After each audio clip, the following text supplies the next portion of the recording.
Je pense que la phrase que j'entends le plus souvent, c'est « je ne sais pas par où commencer ». Le grand avantage du digital, c'est aussi son pire inconvénient. Il permet de quasiment tout faire, mais du coup, on ne sait plus ce qu'on doit faire. Et c'est un vrai problème parce que soit on s'éparpille, ou alors on reste bloqué à rien faire, et ça, c'est pas possible. C'est vraiment trop dommage de passer à côté de tout ce que le digital peut nous apporter. Alors j'ai créé un mini-programme, 5 jours. Je vous donne 5 jours pour remettre à plat votre stratégie digitale. Rien de compliqué, je vous envoie un mail par jour avec à chaque fois un élément essentiel à mettre au clair dans votre stratégie. Et je vous promets qu'au bout d'une semaine, vous y verrez beaucoup plus clair. C'est gratuit, il n'y a pas d'enjeu, c'est juste entre nous, mais ça pourrait changer la trajectoire de votre marque. Pour recevoir mes emails, il vous suffit d'aller sur le podcast dumarketing.com/5 jours. Vous écoutez le podcast du marketing, épisode 232.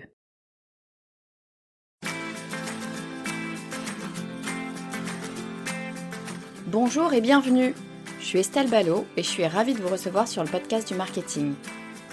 À chaque épisode, je vous propose d'analyser les techniques marketing qui marchent, pas à pas et très concrètement, pour développer votre activité.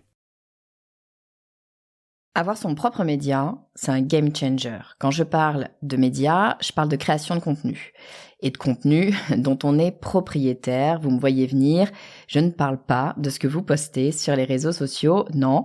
Je parle d'un blog, d'un podcast ou de vidéos. En fait, je parle de contenu long qui vous permet d'aller vraiment en profondeur sur un sujet et de partager des connaissances. C'est un game changer parce que ça vous fait exister sur votre marché. Je fais du marketing depuis 20 ans. J'ai travaillé chez l'annonceur, en agence de pub, dans des startups et à mon compte, mais personne ne me connaissait.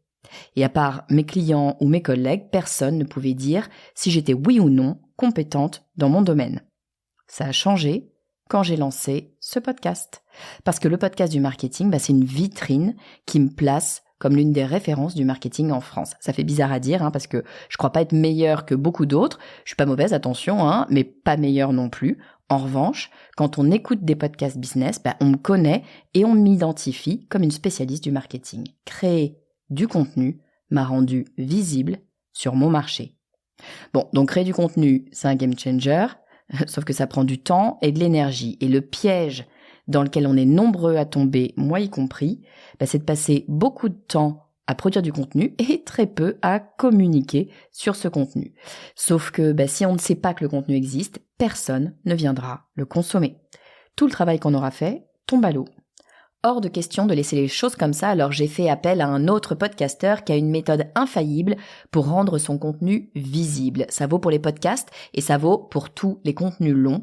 Et attention, ça va faire décoller votre visibilité. Je vous propose d'accueillir tout de suite Axel Kaletka. Bonjour Axel, bienvenue sur le podcast du marketing. Merci, bonjour Estelle. Écoute, je suis très contente de te recevoir. On se suit, on se voit dans le milieu du podcast puisque toi aussi, tu as un podcast. Et aujourd'hui, je t'ai demandé de venir nous rejoindre sur le podcast du marketing pour parler d'un sujet qui est super important. Et effectivement, on en parle un petit peu de temps en temps, mais en tout cas, moi, sur le podcast du marketing, j'ai jamais véritablement creusé le sujet. Ça va m'intéresser pour moi aussi parce que même si je vois bien ce que j'ai à faire, la réalité, c'est que je le fais pas très bien. Donc ça va vraiment m'intéresser. On va parler de contenu, mais on va surtout parler de comment est-ce qu'on fait pour distribuer notre contenu. Avant qu'on rentre dans le détail du sujet, Axel, est-ce que tu peux me dire qui tu es et ce que tu fais ? Ouais, écoute, avec plaisir. Déjà, merci beaucoup pour l'invitation sur le podcast. Tu l'as dit, j'en ai un aussi, et puis le tien a servi de modèle quand j'ai lancé le mien il y a quelques années. Donc, je suis ravi d'être à ton micro. Moi, donc Axel, j'ai 34 ans, je suis à Marseille, je suis papa de 2 petits garçons qui ont 4 ans et demi, des jumeaux, et du coup, quand ils me laissent un petit peu de temps, je fais du marketing. Ça fait 10 ans que je fais du marketing et de la com, peut-être un peu moins. J'étais responsable market pour un éditeur de logiciels B2B qui est basé à Marseille, et ça fait 2 ans, un peu plus de 2 ans que je suis indépendant. Donc maintenant, moi j'ai créé le Café du Market, qui est une communauté privée réservée aux marketeurs B2B, une communauté d'entraide, et j'ai lancé aussi mon podcast, tu l'as dit, le Café du Market, qui aborde des sujets marketing B2B essentiellement. Voilà un petit peu rapidement pour le sujet. Et puis si on va parler de contenu ensemble, c'est parce que moi c'est ma dominante, hein, tout simplement. C'est l'inbound marketing, le contenu, que ce soit d'ailleurs pour nous en tant qu'indépendants ou pour les entreprises aujourd'hui, c'est difficile de faire sans, quoi. Ouais, alors là, je te suis, mais à 2000%. Moi, l'inbound marketing, je me lève, je respire, je dors inbound marketing. Je suis en train d'écrire un bouquin sur l'inbound marketing. Bon, ça fait juste 2 ans et demi que je suis en train d'écrire ce bouquin, donc il a un petit peu de mal à sortir. Mais il sortira à un moment donné. Faut que je le relise, là, en ce moment.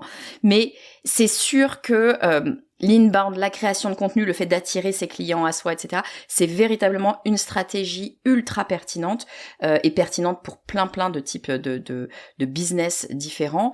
La difficulté, ou l'une des grosses difficultés, effectivement, quand tu parles de création de contenu, même au sens très large du terme, c'est de faire en sorte que ce contenu, bon, il soit de qualité, bien sûr, qu'il soit pertinent, qu'il soit régulier, bon, ça, tout ça, on le sait, mais de faire en sorte, surtout, qu'il soit vu, qu'il soit lu, qu'il soit entendu. C'est un peu ça le sujet d'aujourd'hui quand on parle de distribution, c'est de se dire comment est-ce qu'on fait pour qu'il y ait un maximum de gens qui en profitent, c'est ça ? Ouais, c'est ça, parce qu'effectivement, si on fait du contenu, c'est pas pour qu'il dorme dans un coin et puis qu'il soit jamais vu. Et là, c'est une stat qui était sortie dans un des rapports HubSpot sur les tendances du marketing, c'était en 2022, je crois début 2022, sur les stats de 2021, où il disait que c'était 45% des contenus qui étaient jamais vus. Des contenus créés qui sont jamais vus, et c'est hallucinant quand on sait l'investissement que ça peut demander en termes de temps ou financier si on l'externalise. C'est assez dingue le fait qu'effectivement il y ait tout ce contenu là qui dorme, et puis en même temps quand on regarde aussi un petit peu l'attitude des uns et des autres par rapport au contenu, c'est pas non plus si surprenant que ça quand on voit la façon dont c'est créé et dont c'est distribué, justement, et on rentrera peut-être un peu plus en détail si tu veux sur ces conditions là, mais quoi. Carrément. Mais c'est vrai que ça brise un peu le cœur, hein, quand tu te dis l'énergie. Encore une fois, dès lors qu'on veut faire de la qualité, on bosse dessus. C'est vraiment du travail long. Quand on parle de contenu, là ici, hein, qu'on soit bien d'accord, Axel. Moi, ce que j'entends derrière contenu, là, on parle de contenu long. On parle pas d'un tweet ou d'un post comme ça. On parle vraiment de choses qui sont un peu conséquentes, d'un épisode de podcast, d'un article de blog, par exemple, d'une vidéo longue, par exemple sur YouTube ou autre. C'est ce genre de contenu là dont on parle. Ouais, on va parler de tout contenu un petit peu confondu, mais effectivement, je pense que, tu vois, ce qui fait du mal dans cette statistique, je pense que, alors, je le vois un petit peu par ce prisme-là, parce que c'est le premier truc quand on est une entreprise et puis qu'on veut faire du contenu, c'est le blog, tu vois, typiquement. Déjà, il y a plusieurs choses. Il y a tous les articles un petit peu basse qualité, on va dire, tu vois, qui ont été faits penser pour le SEO, où on va bourrer du mot-clé, c'est des trucs et des techniques d'il y a 10 ans, tu sais, on va mettre le mot-clé partout, on fait des articles à rallonge qui apportent rien, parce que c'est toute la définition pour jouer le jeu, on va dire, du SEO. Ça, tu vois, le lecteur, il est pas anodin, enfin, il est pas débile quand il va voir un article, il va une fois, il voit qu'il s'est fait avoir, on sait tous, bon, ok, on a rien appris, du coup, les articles de cette boîte-là, j'irai plus. Donc derrière, tu sais que t'as détruit la qualité et la confiance qu'il y avait sur ton blog, donc les gens ne reviennent plus vers ton contenu. Et puis après, il y a ce que j'appelle moi la roue de la création, la spirale de la création, dans laquelle on est prise aussi, où en fait, créer du contenu, ça a un côté sympa, et puis en même temps, on est souvent objectivé aussi sur les volumes, tu vois, on va en faire toujours plus. Donc en fait, on va créer un contenu, on le publie sur son site, et puis on va créer le contenu d'après, puis on va le publier sur son site, puis on va créer le contenu d'après, puis on publie, et ainsi de suite. Et en fait, si tu réfléchis bien, il y a pas de raison que les gens viennent spontanément sur ton site voir si t'as sorti des nouveaux articles de blog. Tu vois, quand t'es une entreprise en indépendant, en fait, ça arrive jamais. Ça peut arriver quand t'es Le Monde. Tu vois, mais sinon, pour les boîtes, si tu fais juste ça, très rapidement, ton contenu, il prend la poussière sur ton blog, et il y a plus personne qui vient le voir. Et c'est pour ça que la distribution, en fait, c'est de faire en sorte que ce contenu-là, d'aller le mettre devant les yeux des gens, là où ils traînent, là où ils passent leur temps, donc notamment sur les réseaux sociaux, entre guillemets, quoi. Et ça va devenir d'autant plus un enjeu qu'avec l'IA, c'est d'autant plus facile maintenant de produire du contenu et de produire du contenu rapidement, donc on n'est plus sur un enjeu de quantité, mais de qualité et de distribution. Ah, c'est super intéressant ce que tu dis. Alors attends, je reviens juste 2 secondes en arrière parce que ça me parle complètement ce que tu dis, hein. Et t'es peut-être dans le même cas d'ailleurs, hein. Moi, avec le podcast du marketing, j'ai fait un deal avec moi-même quand j'ai lancé le podcast. J'ai dit, je vais sortir un épisode de podcast toutes les semaines. Je sortirai un épisode de podcast toutes les semaines, quoi qu'il arrive.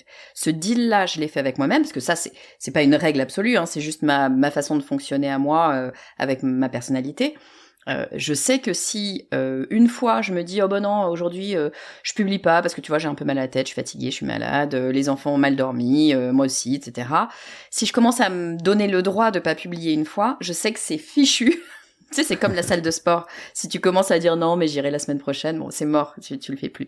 Donc tu vois, moi je me suis mis un truc un petit peu militaire en me disant il faut que je publie toutes les semaines parce que j'ai besoin de cette régularité-là. Ça fait 5 ans que le podcast existe. En 5 ans, j'ai loupé une semaine. J'avais une pneumonie, là, ce jour-là, là, avec toute la bonne volonté du monde. C'était vraiment très, très compliqué d'aller sortir l'épisode. Mais de façon générale, en tout cas, j'ai réussi à garder ce truc-là. Ça me permet d'avoir cette régularité qui est fondamentale. On le sait pour les algorithmes, mais surtout pour les utilisateurs. C'est une espèce de rendez-vous que tu crées avec les gens. Mais là où je te rejoins, c'est que ça a un gros défaut, ce truc-là, c'est que ta priorité dans ta tête, c'est de sortir le prochain épisode. Et si on parle de podcast, mais c'est vrai sur un article de blog, c'est vrai sur tout type de contenu un petit peu creusé, c'est du travail, c'est beaucoup de boulot. Donc nécessairement, tu viens de finir ton épisode, t'es déjà sûr, il faut que je produise le prochain épisode et t'es déjà crevé. Moi je le dis, et c'est pas bien, mais je le dis, je finis en général. Je sors mon épisode le jeudi matin, au début de matinée, et il a été fini de monter à 2h du matin pendant la nuit. En général, c'est ça. C'est pas bien. Il faudrait être beaucoup mieux organisé que moi, mais bon, ça fait comme 5 ans que ça dure comme ça, donc écoute, on va continuer. Mais la réalité, c'est que il y a cette fameuse roue dont tu parles, un peu cette spirale de je dois produire, et du coup, ma priorité c'est de produire et c'est pas de distribuer. Et ça, je te rejoins, c'est une erreur parce que finalement, on fait beaucoup de boulot pour produire, mais on le permet pas à tout le monde de le voir. C'est ça le fond de l'histoire. Ouais, c'est exactement ça. Mais tu le dis, en fait, alors il y a un adage qui dit, on aime bien dire que le contenu c'est 20% de création et avec 80% de distribution. Après, sur le podcast, il y a des formats qui, de toute façon, les algorithmes sont faits comme ça, que ce soit sur LinkedIn, sur YouTube, les algorithmes des plateformes de podcast et tout. La régularité est récompensée. Donc, si tu postes un podcast une fois tous les mois, t'auras du mal à faire grossir ton audience. Donc, c'est aussi ça le jeu.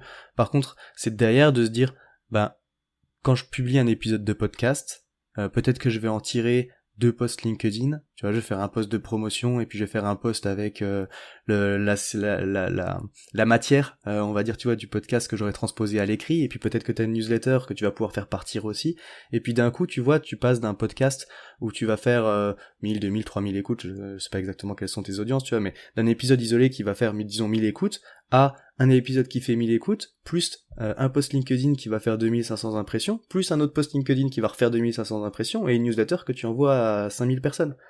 Et du coup, t'as augmenté d'un coup la portée de ton contenu. Déjà, de toi, tu rentabilises tes efforts de création, et en plus, tu fais savoir au monde aussi qu'il y a cet épisode de podcast-là, sur LinkedIn, là où les gens passent du temps, et dans ta newsletter, pour ceux qui sont abonnés, enfin voilà, sur les différents canaux. Donc c'est, effectivement, moi c'est pareil sur le podcast, on sort un épisode par semaine, c'est une discipline, et le contenu c'est une discipline, mais si tu veux que ça croisse et en tirer le maximum, des fois, j'ai presque envie de dire, est-ce qu'on mériterait pas de prendre un petit peu plus de recul en disant une fois toutes les 2 semaines, tu vois, et puis de plus capitaliser sur ce qu'on fait dans le podcast, quoi. Enfin, on en parlera, mais du coup, effectivement, c'est cette logique-là qu'il faudrait essayer d'avoir autour du contenu pour en tirer le maximum.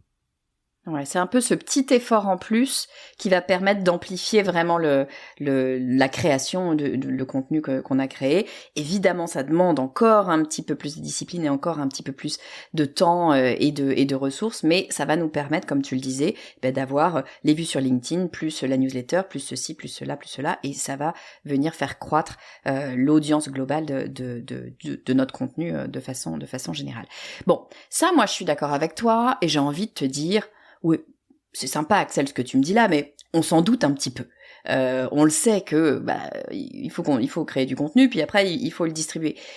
Ok, la réalité, c'est que je le sais, je le fais pas. Et si moi je le sais, je le fais pas, ou je le fais mal, je me dis que je dois probablement pas être la seule, qu'il y a plein de gens qui doivent être dans le même cas et qui se disent il faudrait que je distribue plus, mais en fait je prends pas le temps de le faire. Est-ce que Axel, toi t'as une méthode, ou tu vois, quelque chose qu'on peut suivre, sur lequel on pourrait se rattacher peut-être, qui peut nous aider à nous organiser mieux et à prendre ce temps finalement qui va nous permettre d'amplifier la visibilité?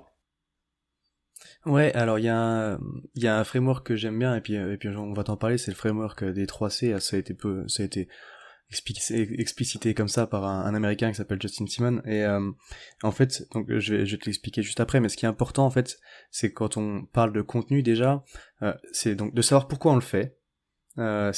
Comment ça sert ta stratégie, parce qu'on fait pas du contenu pour se faire plaisir, ou alors on fait du contenu pour se faire plaisir et c'est moins grave, mais si c'est un levier business et que c'est un levier d'acquisition, ça doit quand même être lié à ça, quoi. Et donc l'aspect stratégique, c'est à quel besoin ça répond.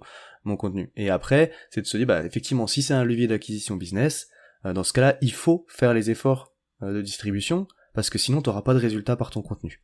Et ça va être déceptif, tu vas pas driver business, bref, t'atteindras jamais tes objectifs. Donc la stratégie de distribution, elle s'envisage dès le début. C'est presque aussi important que les sujets que tu vas traiter. Tu vois, elle a identifié les sujets qui intéressent ta cible et tout, bon, c'est pareil, c'est la base, c'est pas vraiment le sujet là. Mais c'est de se dire, effectivement, il y a les sujets, et puis après, il y a comment est-ce que tu fais en sorte que ton contenu y soit vu. Et donc en fait, ce framework des 3C, donc il y a 3 niveaux. Le premier C, c'est donc ça permet de voir en fait le contenu comme un écosystème. D'accord, on va travailler sous forme de campagne. C'est de se dire, mettons des campagnes trimestrielles, tu vas avoir un contenu majeur. C'est le premier C, c'est le cornerstone content. Donc tu vas en faire peut-être un par trimestre. D'accord, ça va être un gros e-book, ça peut être un live. Bah toi tu t'écris un livre. Ça alors peut-être que ce sera pas sur un trimestre du coup, mais sur un semestre ou sur une année. Mais tu vois, tu as un contenu majeur que tu vas diffuser ou pas, mais dans lequel tu vas mettre l'intégralité de ton savoir sur ce sujet-là. D'accord, donc ça peut être un gros e-book, mais ça peut être juste un rapport d'études que tu vas avoir en interne. Tu vois, on a beaucoup de bots B2B qui font ça par exemple aussi. Les rapports d'études chaque année, tu sais que le premier trimestre, il y a les tendances 2024, 2025, machin, qui sortent, et derrière, donc t'as ton gros contenu. Ça c'est le cornerstone. Derrière, t'as les core content. Donc là, c'est des contenus longs, d'accord, qui sont quand même costauds. On va parler par exemple d'articles de blog, d'épisodes de podcast, de webinars, de newsletters, de choses comme ça. Tu vois que tu vas pouvoir sortir à un rythme régulier, plus important que le contenu majeur, qui vont être peut-être une fois par semaine, ou une fois toutes les 2 semaines, ou une fois par mois, dans lesquels il va quand même y avoir encore un effort assez conséquent, parce que c'est des contenus longs, mais qui sont déjà d'une façon de recycler le premier contenu. C'est-à-dire que tu as pris par exemple un e-book, et en fait cet e-book tu vas le découper en 10 chapitres, et que tu vas faire sous forme d'articles de blog. Et sur ton trimestre, tu vas en publier 2 ou 3 par mois, tu vois, en réutilisant des portions de ton gros contenu. Et comme ça, déjà, t'es efficace, tu recycles. Et puis en fait, si t'as fait un article de blog, potentiellement tu peux le pousser dans une newsletter qui va être mensuelle, en mettant à l'intérieur, et puis tu peux le faire en version enregistrée audio, et ça va te faire un podcast. Tu vois. Et puis comme ça, t'as ce premier niveau qui est le cornerstone content, qui est ton contenu majeur, où tu mets ton gros effort de création. Derrière, t'as des efforts de recyclage sur des contenus longs, qui vont te permettre d'aller toucher ta cible, potentiellement sur Google, pour ceux qui cherchent en termes de SEO, on va parler, à ta base de newsletter, les algorithmes de podcast, tu vois, ou alors, voilà, bon bref, tu fais un webinar. Et puis après, donc là, le but de ces contenus-là, c'est de montrer ton expertise, et t'es déjà sur un contenu long qui va créer de la confiance, et qui va permettre de montrer à ton audience que tu sais des choses. Et puis après, t'as le niveau du dessous, c'est le 3e C, c'est le cut content. Là, le cut content, c'est des petits bouts de contenu qui ont un objectif de visibilité, de découvrabilité.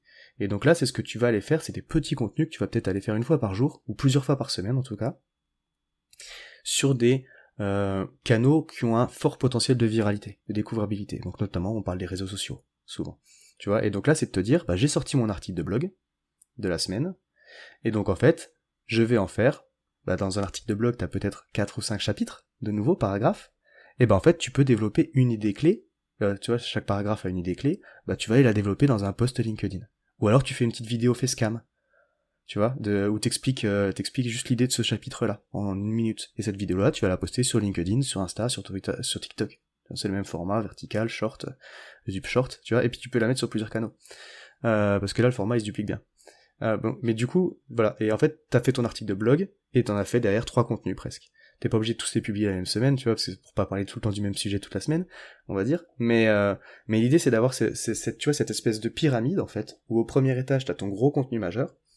À l'étage du dessous, t'as des contenus un petit peu plus longs, d'expertise, que tu peux sortir à un rythme plus important. Et à chaque fois que tu sors ces contenus-là, t'as ce découpage derrière, sur le cut content, qui vont permettre du coup d'avoir de la visibilité. Parce que bon, en plus, tu le vois bien, nous, sur le podcast, c'est pas forcément par les plateformes d'écoute de podcast, Apple ou Spotify, que tu vas avoir le plus de visibilité, que ça va te ramener de l'audience. Tu vois, je dis, c'est vraiment un jeu, en plus le podcast, tu vois, où c'est pas YouTube, quoi. En termes de volume, les plateformes d'écoute, elles sont un peu radines. Donc c'est important en plus de passer sur les réseaux sociaux, parce que c'est là que tu vas avoir le plus de visibilité. Ça, c'est le rôle du cut content, en fait, que tu vas pouvoir sortir plus régulièrement.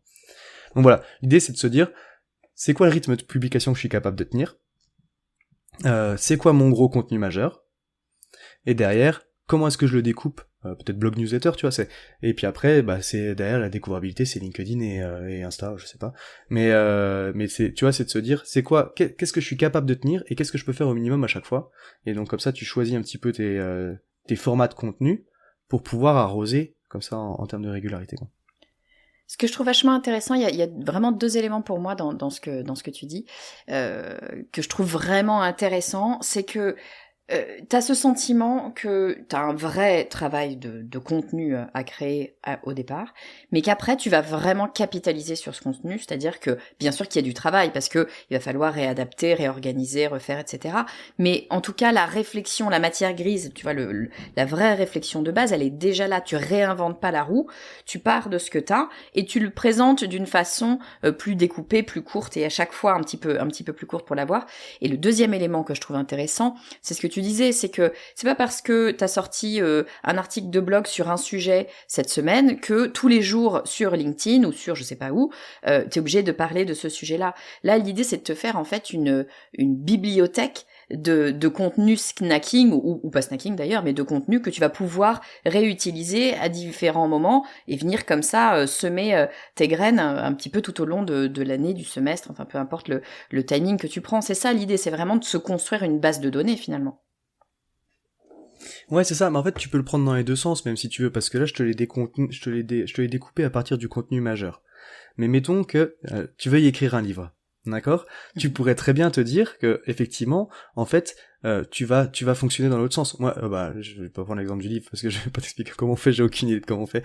Mais moi, je l'ai fait, tu vois, à mon échelle, sur un autre sujet, où je postais sur LinkedIn des sujets sur, tu vois, comment est-ce qu'on fait, enfin, c'est des templates de sites web, tu vois, des templates de pages web Ouais. B2B, où tu vas avoir landing page, home page, page tarif, en fait, j'aurais pu créer toute cette bibliothèque de templates dès le début, et puis la découper après et la poster.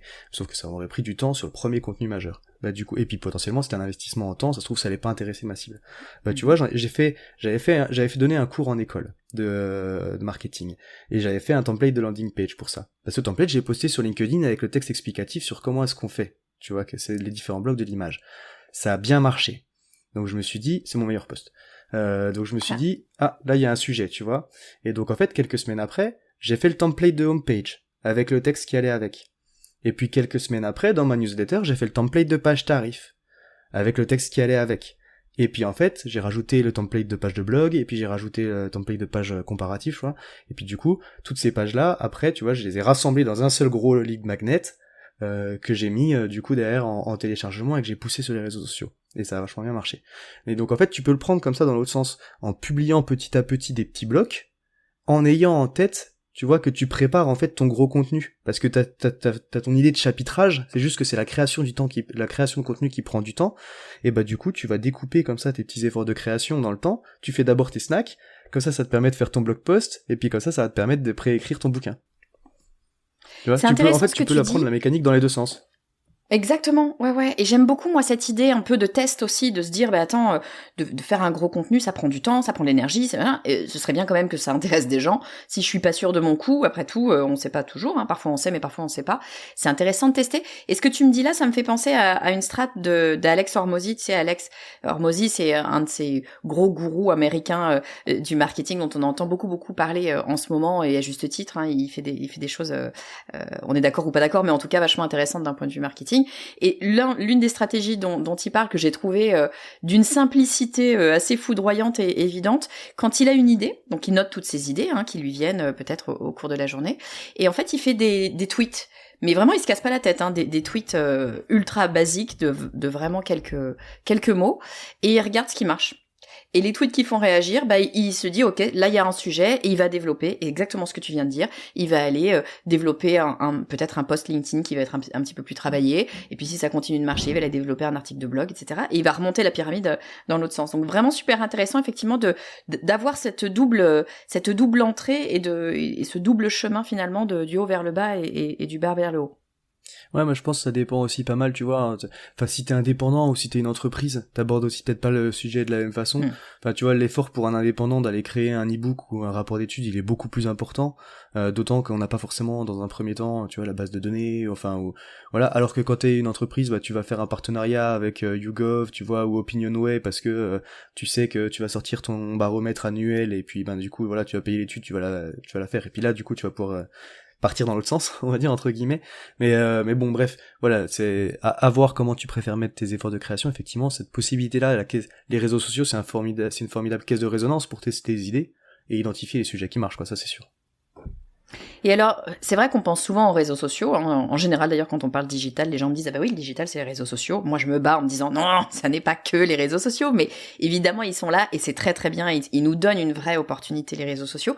Est-ce que, une fois que je me suis dit « Bon bah ok, je t'ai écouté Axel, je me suis organisée, j'ai créé mes contenus et notamment mes contenus de bas de pyramide, snacking pour les réseaux ou le réseau qu'on a choisi, peu importe.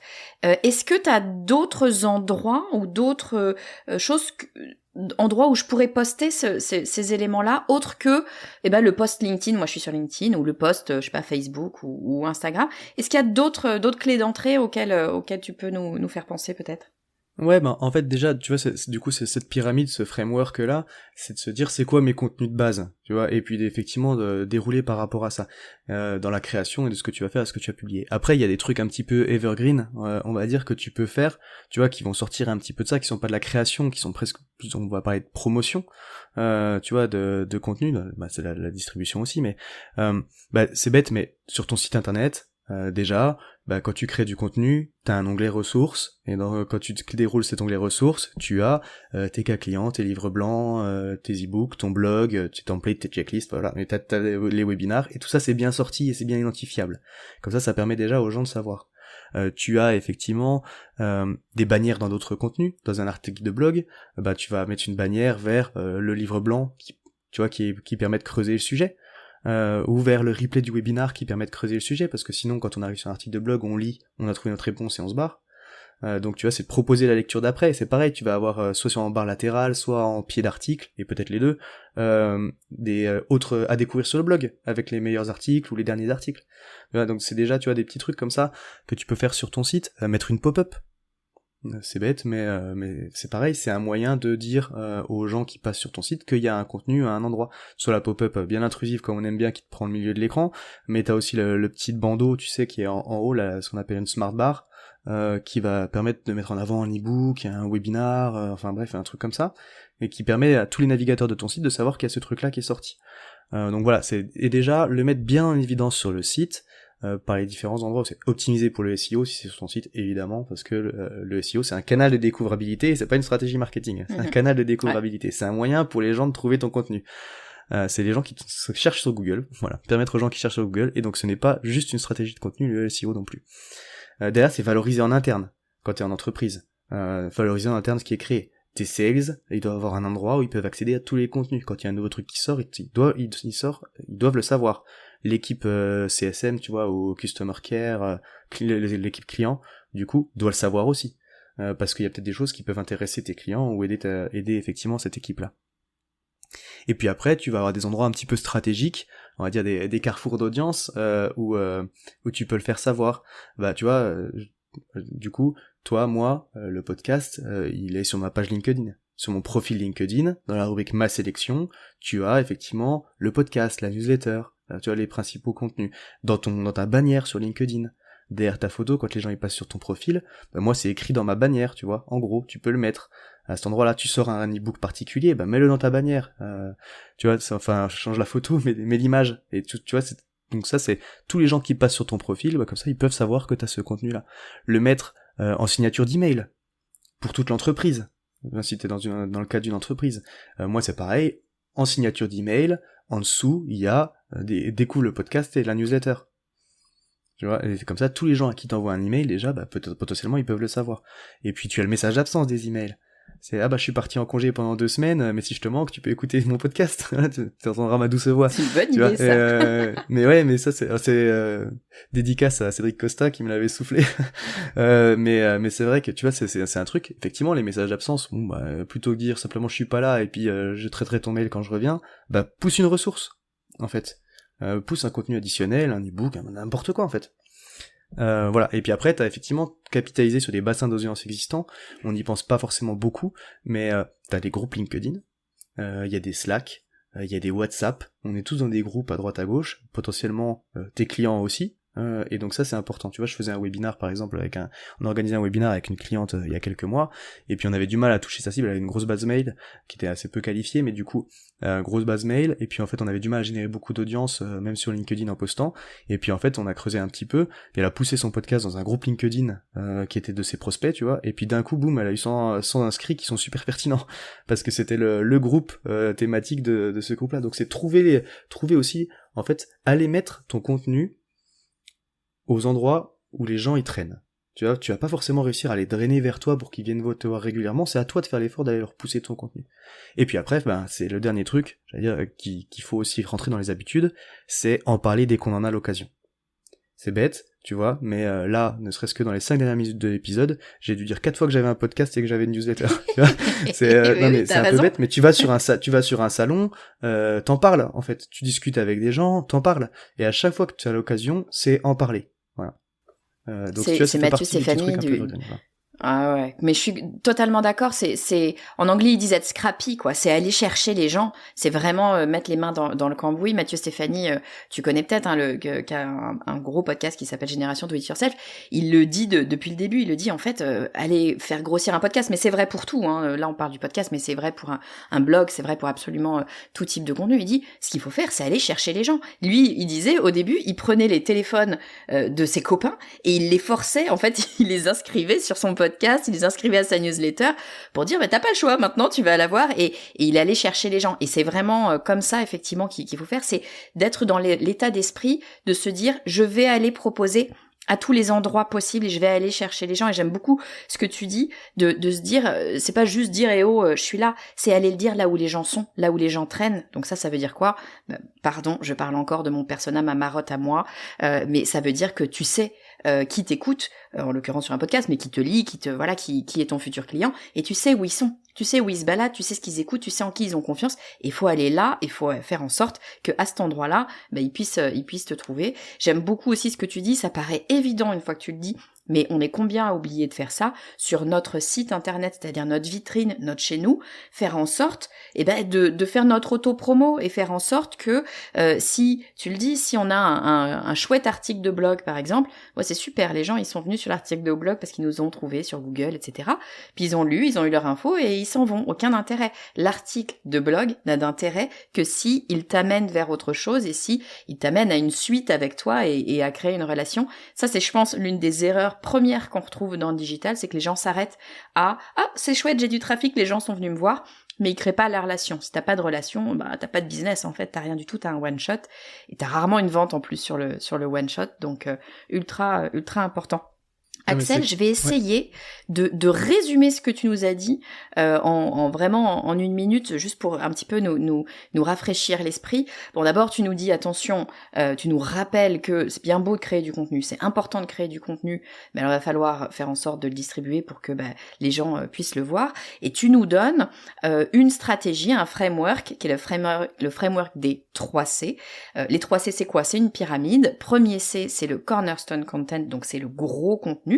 Par exemple, un contenu semestriel où on va aller vraiment creuser, pousser, faire un gros travail de recherche. Et puis après, on va descendre un niveau. On est au 2e C. Le 2e C, c'est le core content. Donc là, on va faire du contenu poussé, typiquement un article de blog, un épisode de podcast, que sais-je. Mais voilà, où on va venir découper, prendre des éléments qu'on avait Parce que c'est ça le fond de l'idée qu'on avait déjà dans notre tout premier gros contenu qui est le contenu central.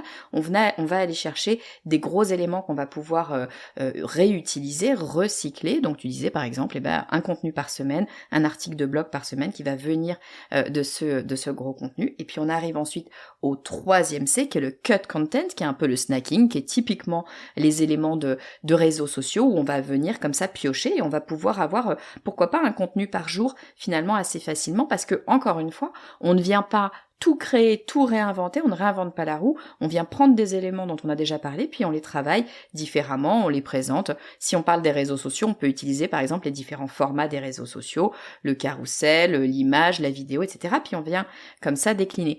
Autre idée que tu nous donnes et que moi j'aime beaucoup, c'est de se dire on n'est pas obligé de le faire de façon chronologique, tout ça. On peut se créer une espèce de base de données de contenu. Et ça, moi, j'aime beaucoup cette idée parce que je pense qu'on est nombreux à se dire, ah là là, les gens, ils vont en avoir marre de m'entendre parler de tel sujet comme ça pendant une semaine. Bon, déjà, c'est souvent une fausse idée parce que tout le monde ne nous voit pas, comme tu dis. Il y a que finalement peu de gens qui voient notre contenu, donc faut se sortir un peu ça de la tête. Mais c'est vrai qu'à un moment donné, on peut se dire, moi j'ai envie de pouvoir comme ça diluer mon message, le présenter de façon un petit peu plus agréable et plus facile.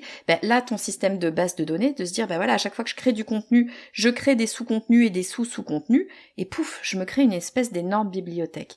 Et autre technique que tu nous dis, c'est que ça, on peut utiliser cette pyramide de façon descendante, du contenu principal vers du snacking, mais on peut aussi l'utiliser dans l'autre sens, aller tester des choses par exemple avec du cut content et puis venir grossir des éléments qui étaient pertinents, qui nous ont montré que c'était intéressant. Et puis après tu nous dis, une fois qu'on a mis ça en place, ce qui est quand même une super pour le coup, merci parce que je trouve que c'est vraiment une stratégie simple à mettre en place qui va nous faire gagner du temps et qui est facile en fait finalement à suivre si on décide de la suivre. Après il faut le faire, mais si on décide de la suivre, en tout cas c'est pas compliqué. Puis ce que tu nous dis, c'est que il faut pas oublier qu'il y a plein d'endroits différents. Il y a les réseaux sociaux, bien sûr, où on peut communiquer. Faut pas s'en priver, mais il n'y a pas que les réseaux sociaux, il y a plein d'endroits différents. Tu nous dis, on va commencer déjà par regarder ce qu'on a sur notre site, parce que c'est notre chez nous, c'est notre vitrine, si on a un site en tout cas. Donc là, faire attention sur notre site, à être sûr de bien le mettre à plein d'endroits différents. Tu disais, ça peut être un pop-up, ça peut être une smart bar, ça peut être sur le côté, ça peut être plein de choses, mais faire en sorte de s'assurer qu'il y a un maillage comme ça un petit peu partout sur notre site.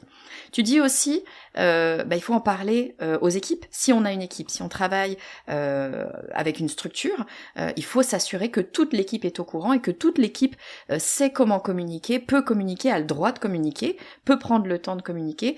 On parle souvent d'employee advocacy, c'est ça, c'est leur donner le droit aussi de le faire et les moyens de le faire, c'est ultra important.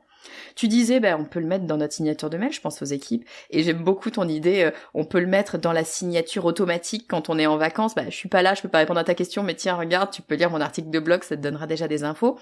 Oui, en plus de ça, ça aide la personne qui nous écoute. Et puis, tu le dis, évidemment, on peut mettre sur les réseaux sociaux, mais les réseaux sociaux, ça n'est pas que poster sur les réseaux sociaux. Les réseaux sociaux, c'est aussi aller aux endroits où se trouve notre audience. Et ça, c'est ultra pertinent, notamment les groupes. Les groupes, c'est une mine d'or qu'on sous-utilise bien souvent. Allez sur les groupes, trouvez les groupes sur lesquels se trouve votre audience, allez partager sur les groupes. Faites pas, alors moi je le dis perso, faites pas la promo directe comme ça parce que vous allez vous faire sortir du groupe assez rapidement. Mais allez-y réellement, passez du temps sur ces groupes et vous allez voir que ça va vous donner énormément de choses. Merci beaucoup Axel, j'ai essayé de résumer en 2 secondes tout ce que tu nous as dit, mais vraiment c'est une mine d'informations ce que tu nous as donné et je vais être honnête avec toi, et pourtant je fais ça depuis longtemps, tu vois, la création de contenu, là ça fait 5 ans que je fais ça quasi à temps plein, et je me suis pas encore créé, alors j'ai bien sûr certains frameworks, certaines habitudes, je pense comme tout créateur de contenu, mais là tu vois, la discussion avec toi ça me donne vraiment envie de créer un truc beaucoup plus construit et de me faire cette fameuse base de données que je me dis qu'il faudrait que j'ai depuis si longtemps, avec 220 et quelques épisodes, je me dis qu'il y a une sacrée base de données à faire. Oui, donc écoute, je vais m'y mettre, ça y est. Là, tu vois, je pense que vraiment, c'est une super idée que tu nous donnes ici. Donc, merci beaucoup, Axel. Si on veut en savoir plus sur toi, si on veut, pourquoi pas travailler avec toi, si on veut savoir ce que tu proposes, si on a des questions, peut-être à te poser, où est-ce qu'on peut te retrouver, Axel, dis-moi. Du coup, moi, je suis assez actif sur LinkedIn. Déjà, s'il y a des questions, je les prends, j'essaie de répondre à tout le monde, normalement, donc il n'y a pas de souci, LinkedIn, Axel Kaetka. Et puis après, j'allais dire le café du market.fr, du coup, c'est mon site, il y a le podcast, il y a le lien vers le podcast et la newsletter aussi, où il y a du contenu, notamment autour de ces sujets-là. Donc voilà, s'il y a des questions, c'est par là qu'il faut aller. Écoute, génial. Évidemment, je mettrai les liens dans les notes de l'épisode, comme d'habitude. Merci beaucoup, Axel. T'es le bienvenu quand tu veux sur le podcast du marketing. Ah bah, attention aux propositions. Merci Estelle, c'était un plaisir de venir, c'est trop cool. Eh bah, à très vite alors. Salut.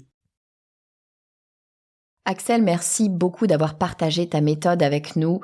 Moi, j'adore l'idée, en fait, d'avoir une vraie méthodologie pour faire des choses qu'on n'a pas forcément toujours envie de faire, on va se le dire. En tout cas, moi, là, je parle pour moi.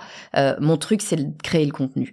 Le communiquer, pourtant je suis dans la communication, mais voilà, le faire en sorte que tout le monde le voit, quelque part, ça me casse un petit peu les pieds. Une fois que j'ai créé le contenu, j'ai l'impression que j'ai fait mon job, j'ai fait ce que j'avais à faire. Oui, manque de peau, pas tout à fait. Alors j'aime beaucoup l'idée d'avoir une méthode parce que ça me permet de placer dans mon agenda le temps nécessaire pour faire les choses, et je suis la méthode, je ne me pose pas de questions, les choses avancent et le travail est fait. Donc merci à toi Axel, je vais mettre en place ta méthode pour pouvoir plus partager, parce que jusqu'à maintenant, on va se dire les choses, s'il est vrai que je ne partage pas assez les contenus qui sont produits sur le podcast du marketing, dont les choses vont changer. Si vous avez aimé cet épisode, et si de façon générale vous aimez le podcast du marketing, c'est certainement que vous êtes en train de développer votre marque, que vous avez mis en place probablement des choses, mais tout n'est pas absolument parfait. Moi, ce que je vous propose, c'est un challenge. Alors non, c'est pas un challenge qui vous vend un truc, c'est juste un challenge entre vous et moi où je vous propose 5 jours pour travailler sur votre stratégie. Je vous envoie un email par jour avec une piste de réflexion. C'est rapide, c'est direct, c'est un truc à travailler par jour, ou en tout cas une piste de réflexion pour faire avancer votre business. Si ça vous tente, il vous suffit d'aller sur lepodcastdumarketing.com/5 jours. Je vous dis à très vite.